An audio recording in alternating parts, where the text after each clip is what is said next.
Your loved ones matter, and they will continue to matter. 2 decades can seem like an eternity, but also an instant, a flash in time, as if that moment and their memory was lost just yesterday. I think the people that are in the bombing are a select few that have experienced it. So it's always very hard to even explain. The anniversary is such, it is a day, but it's a day all of the time. Let them live in eternal peace.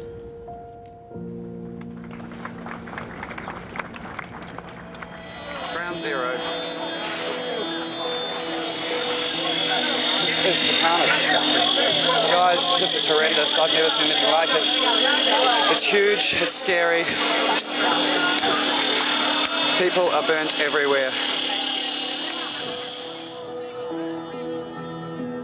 20 years on, Lindley Legrand still clearly recalls the moment her life changed forever on the dance floor at Paddy's Bar in Coota.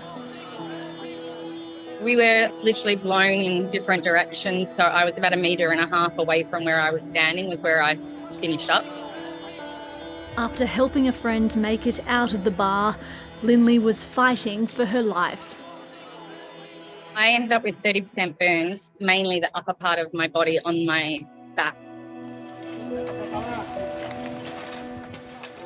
Terrorists targeted Paddy's and the nearby Sari Club, both packed with foreign tourists, prompting Australia's biggest medical evacuation operation since the Vietnam War.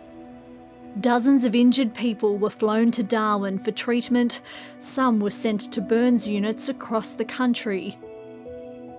Lindley Legrand ended up at the Alfred Hospital in Melbourne. By that stage, our bodies had expanded far too large with fluid and our organs shutting down. So it was a matter of just patching up what they could, getting skin from areas that they could, and then dealing with the process of recovery after that. I have never experienced something like this before or since then, and I hope I won't again. The surgical team was almost at the doorway, looking at everybody very quickly, comparing the notes that we have with the patient. There were 2 main surgeons and 6 trainees that helped us, and we would go from one theatre to the other. 12 other burns patients were sent to Concord Hospital in Sydney.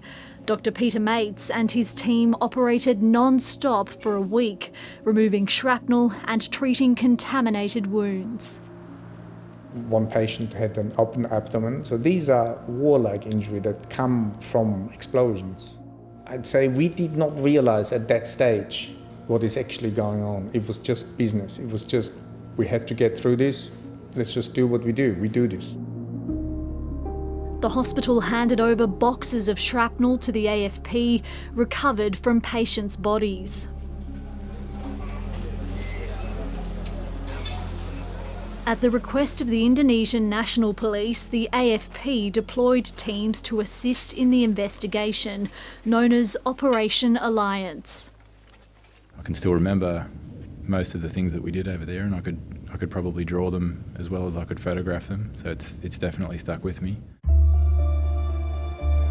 Nathan Green was only 24 years old and on his first deployment with the forensics team when he arrived in Bali. The mortuary held 8 people, and we had 202 dead, but many more body parts than that, thousands of body parts. So as time went on and nature takes its course, that process gets more and more difficult. He had to match photographs of personal artefacts, such as watches and rings, with what was recovered from the site. Australian police are progressing with the slow, grim task of identifying the bodies of victims. They have positively identified more than 60 Australians so far, but the distressing task goes on.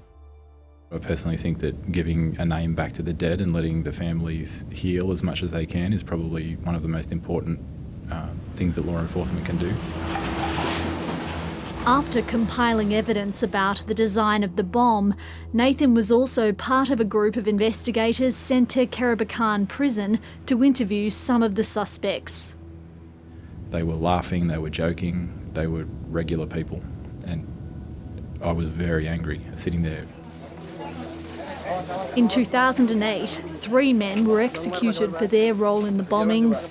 Others connected to the plot were sentenced to prison.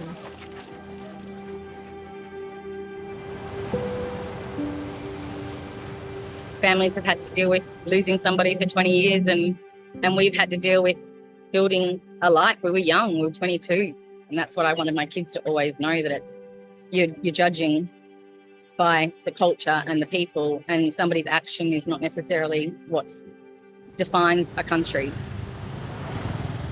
2 decades on from that fateful night, Lindley Legrand now calls Bali home.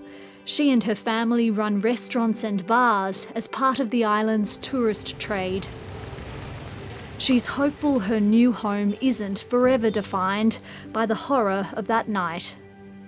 I think now it's time that the island has some peace and is able to redevelop and get tourism back in some positive ways and let the people here grow and experience something without negativity.